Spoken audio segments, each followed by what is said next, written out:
लग रहा है कि बीजेपी की भारी शिकस्त होने वाली है वहाँ पर। बीजेपी के लोग अचंभित हुए कि नहीं मुझे नहीं पता, लेकिन मैं बिल्कुल अचंभित नहीं हूँ। जहाँ में जिस तरह से भूमिहार गोल बंद हुए हैं भाजपा के खिलाफ और आरजेडी के पक्ष में, वो बहुत कुछ इंगित करता है। बिहार में 24 सीटों पर एमएलसी का चुनाव हुआ था, उसके नतीजे भी आ गए, लेकिन सबसे दिलचस्प जिस सीट की बात हम कर रहे हैं वो छपरा सारण सीट थी। आखिरी समय में बीजेपी ने नित्यानंद राय जी का टिकट काट दिया था, निर्दलीय चुनाव लड़े और जीत हासिल की। हमारे साथ बात करने के लिए सर पहले तो आपको बधाई। बहुत बहुत धन्यवाद। एक सवाल था सर, 24 सीटों पे जो एमएलसी का चुनाव हुआ था, बीजेपी को मजबूत बनाने में आपकी अहम भागीदारी रही, लेकिन जिस समय पे आखिरी समय में टिकट काटा गया और आपने कहीं ना कहीं बीजेपी को मुंह तोड़ जवाब देने का काम किया, अब किस तरह से जो सारण क्षेत्र है आपने विकास करते आए हैं, विकास करेंगे, कौन ऐसा काम है जो आज भी अधूरा रह गया, उस काम को पूरा किया? देखिए, अभी आज शपथ ले रहा हूँ तो निश्चित रूप से आज से मेरा काम करने का अधिकार बनता है।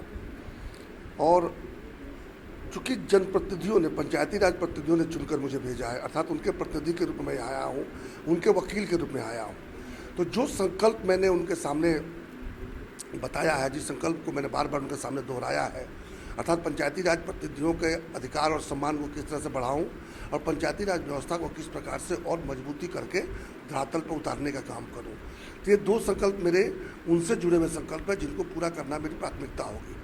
दूसरा, बिहार का हर व्यक्ति, हर नेता, हर राजनेता, मैं तो कहूँगा कि हर नागरिक एक चीज़ से जरूर व्यथित रहता है, वो है बेरोजगारी और पलायन। तो मेरा इस बार का जो पारी जो होगी, इस बार की जो पारी होगी, इसमें मेरा लक्ष्य होगा किस प्रकार से बेरोजगारी को कम किया जाए और पलायन को रोका जाए।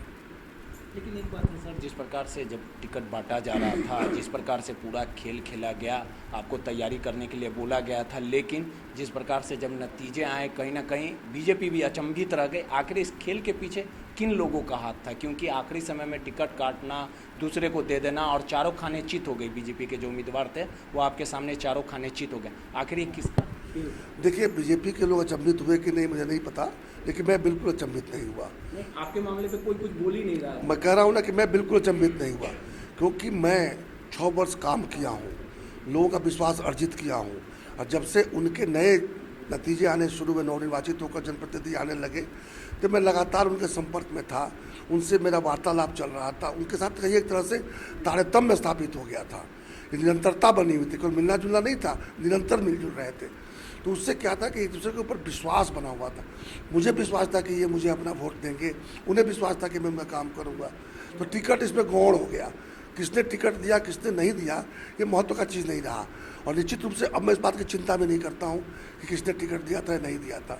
मुझे जनमत मिला है और निश्चित रूप से जनमत का सम्मान करते हुए मैं अगले 6 वर्षों में जनप्रतिनिधियों के सम्मान अधिकार को बढ़ाने का काम करूँगा, पंचायती राज व्यवस्था को मजबूत करने का कार्य करूंगा और बिहार से किस प्रकार से बेरोजगारी कम हो और पलायन रोके, इस पर काम करूंगा। लेकिन एक चीज़ है, जिस प्रकार से आपने जीत हासिल की, आज आप शपथ भी लेंगे, लेकिन बीजेपी के अन्य नेताओं जिस प्रकार से आपके बारे में पूछने पे कि हाँ अगर सच्चिदानंद राय जी को आप लोग बुलाएंगे तो अब सॉफ्ट हो गया, उनका जो बयान है पूरी तरह से सॉफ्ट हो गया। और एक सबसे अहम चीज़ ये 24 सीटों पे जो एमएलसी का चुनाव हुआ, कई ऐसे जो एमएलसी बने वो काफ़ी विधायक रहे, 3 से 4 जो एमएलसी बने, लेकिन सबसे बड़ी चीज़ है कि तेजस्वी यादव का रुझान भूमिहार जो समाज है वोट उनसे कहीं ना कहीं लगा हुआ, और उनका सीधे तौर पे कहना था कि जो लोग हमसे दूर थे वो नज़दीक आ गए। आने वाले भविष्य में ये व्यक्त किया जाए कि आप देखिए, फासले कम हुए हैं, इसमें कोई संदेह नहीं है।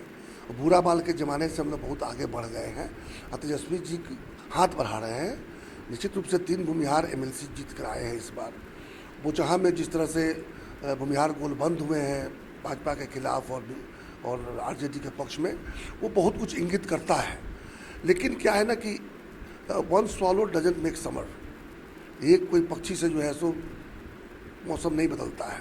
एक आध पक्षी दिखा जाएंगे तो कहेंगे नहीं कब गर्मी का दिन आ गया, ऐसा कुछ नहीं है। और इसी तरह से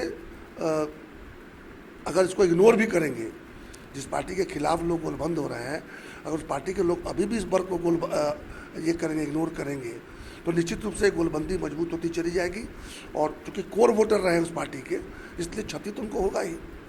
एनडीए ने 13 सीट जीत हासिल की। आने वाले भविष्य में क्या देखा जाए कि आप बीजेपी में फिर जा सकते हैं अगर नरेंद्र मोदी के से आपसे के काफ़ी अच्छे रिश्ते हैं, या राजद की ओर भी अगर देखिए रुझान आएगा तो? नरेंद्र मोदी के सबका साथ सबका विकास सबका विश्वास के जो संकल्प है वो संकल्प मेरे चरित्र में है।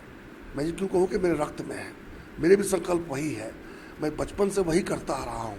तो निश्चित रूप से नरेंद्र मोदी जी इस पर विश्वास करते हैं, ऐसा मेरा विश्वास है। लेकिन अब नीचे के लोग पटना छपरा आते आते उसको विश्वास करते हैं सही में, उस संकल्प के रूप में लेकर चलते हैं या केवल नारे के रूप में लेकर चलते हैं, ये प्रश्न चिन्ह खड़ा हो गया है, क्योंकि ऐसा होते हुए दिख नहीं रहा है। एक आखिरी सवाल है, बोचा में उपचुनाव होना है, ऐसे में आपको क्या लगता है? मुकेश सहनी भी अपना उम्मीदवार उतारे हैं, राजद से भी मुसाफिर पासवान के बेटे हैं, और वहीं एनडीए से बेबी देवी है, क्या मूड लग सकता है? देखिए मुझे जो, मैं तो वहाँ गया नहीं हूँ, मैं तो अपने आकलन तो रहता है, मेरा आकलन हमेशा सटीक रहता है। तो जिस तरह की सूचना मिल रही है और लोग संपर्क में भी हैं, लाख कहने के बावजूद लोग एकदम बिल्कुल सबक सिखाने के मूड में दिखाई दे रहे हैं। जिस प्रकार से मेरा टिकट काटा गया, नहीं मैं निष्पक्ष हूँ, इसलिए मैं किसी के पक्ष में नहीं कह सकता, लेकिन जो मैंने आकलन किया, अगर निष्पक्ष के रूप में मैं बताऊँ कि क्या लग रहा है, तो मुझे यही लग रहा है कि बीजेपी की भारी शिकस्त होने वाली है वहाँ पे।